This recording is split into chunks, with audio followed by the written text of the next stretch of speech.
This is Mina Barsoom with cdocs.com, and welcome to the tip of the day. Today I'd like to focus on a very important step that I take when I'm designing my CEREC restorations, and that's using the edit model feature.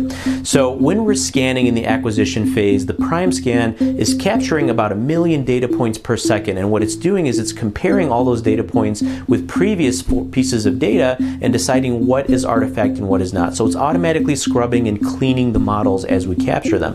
The nice thing about that is I don't have to use a lot of tools to clean up the models and remove artifacts. Oftentimes when you're scanning, you'll capture part of the tongue or the lip or the cheek, and rather than use the cut tool in the acquisition phase, we're going to allow the software to do the cleanup for us. What we've seen is using that cut tool in the acquisition phase can really overload the software and cause it to behave unpredictably. So we don't want to do that, so let's allow the software, as you can see here on the screen, to get to the model phase and do that processing for us. Now in some cases, like what you see here, you might have some artifact that's left over, and the easiest way to fix this is using the cut tool. So we'll go ahead in the software, we'll click on the cut tool, and we're just going to circumscribe the area that we're trying to eliminate. So just drawing a lasso around it, double clicking to finish, and it will automatically cut away that piece of data.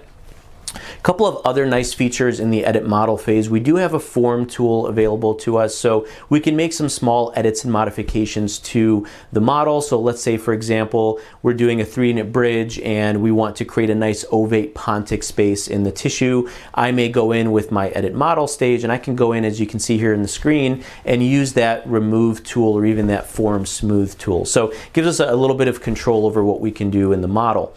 Another nice feature in the edit model phase is the replace tool. So let's say, for example, I'm trying to do a virtual extraction on a tooth. I can circumscribe the area like you can see here, draw a line around the space I'm trying to eliminate, and the software will automatically remove or delete that. So we typically use this in our implant restorations or even some of our 3-unit bridges. So hopefully this was helpful for you. I really encourage you to use this edit model feature in your workflow whenever you see major pieces of artifacts or data that needs to be cleaned up. So hope you enjoyed this. We'll see you again next time.